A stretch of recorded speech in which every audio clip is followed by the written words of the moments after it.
Baroni, às vezes a gente vê umas críticas no Twitter do tipo, de que adianta investir em fundo imobiliário se paga 10%, mas caiu 10%?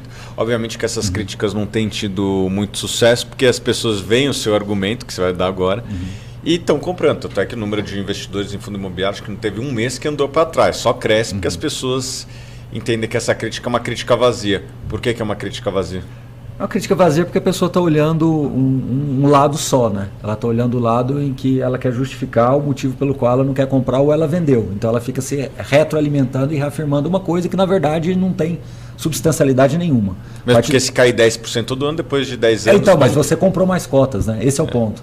Então às vezes eu falo o seguinte, qual é o prisma que você está olhando? Se você está comprando mais cotas e o seu rendimento por cota está aumentando e no consolidado do ano ele aumentou significativamente, porque você comprou cotas ao longo desse tempo, porque o fluxo de caixa do fundo imobiliário é que é a maior beleza da história. Muita gente fala assim, isso é uma coisa que te ilude, porque você está olhando o patrimônio e está perdendo o patrimônio e ganhando, perdendo no patrimônio e ganhando na renda, no final das contas é uma força contrária que você está no mesmo lugar. Essa afirmação ela não é falsa, ela não se sustenta em nenhum cenário. Em nenhum cenário.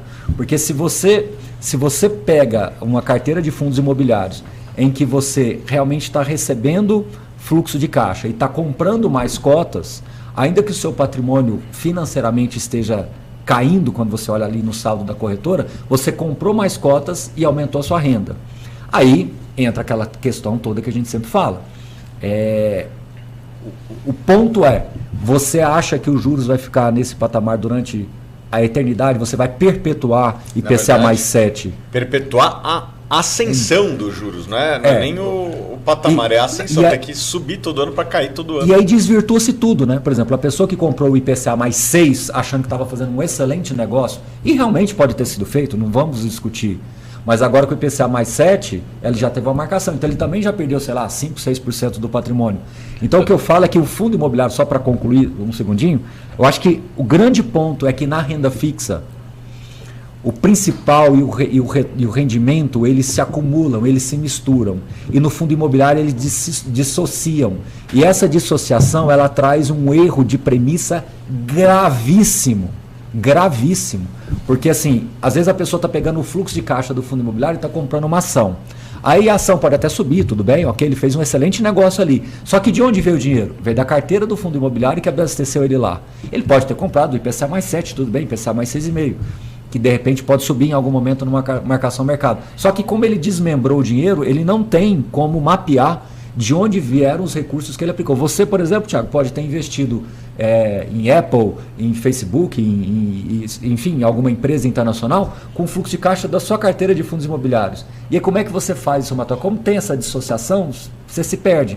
Então, por isso que eu falo que é um erro de premissa grave. Então, qual é a minha única forma de colocar isso na cabeça do investidor para que ele possa se nortear? Ele olhar a quantidade de cotas e ter uma referência de quanto ele está recebendo de cada fundo por cota. São dois números que são muito catalisadores para a tomada de decisão deles. E para finalizar, Alberto, um segundinho, o único argumento que pode ter uma ponta solta é para a pessoa que se aposentou com o fundo imobiliário, o que assim, a gente ainda não tem tantos casos no Brasil, porque o fundo imobiliário começa a ganhar atração de 5 anos para cá. Mas aí entra aquilo que a gente sempre fala. Mesmo você aposentado, seja em ações, seja em fundo imobiliário, seja no que for, é importante que você continue sendo superavitário. Ou seja, você passou uma vida inteira regrada, você passou uma vida inteira controlada, recebendo os seus salários, enfim, seus rendimentos, seus dividendos, gastando, pagando as suas contas, mas investindo. Depois de aposentado, a pessoa tem que continuar assim. Então, é igual você cuidar da saúde. Não tem um lugar assim, agora eu já estou com 70, 60, vou parar de cuidar da minha saúde, porque agora não existe isso. São coisas que não existem. Então, a carteira de um investidor, ele é investidor desde quando ele decide até quando ele vai fazer sucessão. Então, se a pessoa começa a olhar a quantidade de cotas que ele tem e o rendimento por cota, ele cria uma proteção contra, justamente, Thiago, esses tweets, esses vídeos, né, que causam muito, né? A própria Ambima publicou agora recentemente um estudo mostrando que fundo imobiliário é o segundo produto que mais engaja no mercado financeiro. Então, realmente, engaja a falar mal, engaja a criar polêmica, engaja a criar alguns pontos, mas nós temos aqui, você já me conhece, a gente se conhece há muitos anos, a gente tem uma rota educacional muito forte, muito bem estabelecida. E a gente está aqui, não é para desconstruir nada de que está sendo colocado, mas educar quem está recebendo essas experiências para que ele próprio possa se blindar contra essas outras questões que, na minha visão, são colocadas de uma maneira meio tortuosa e confunde, né? Na verdade, confunde. E só para terminar aquela minha pergunta inicial, eu vou dar o meu argumento. Ganhei 10 de dividendo, mas caiu 10 na cota. Bom, vamos potencializar esse argumento. Então significa que você acha que vai cair 10% todo ano. Em 10 anos não tem mais nada.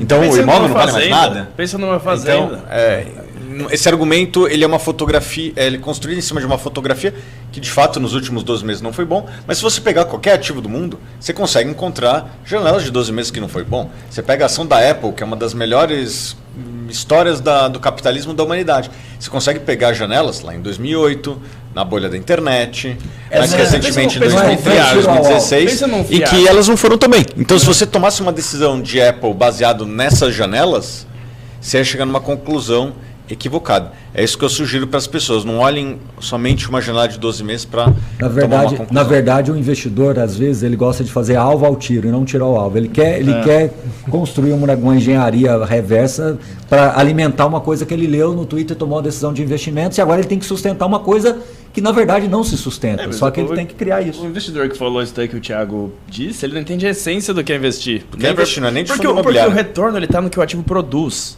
É que o aluguel ele é invisível que ele produz. Mas pensa uma fazenda. Ela produziu 10% de quanto vale a fazenda, que foi soja que apareceu lá, que não estava lá no ano anterior.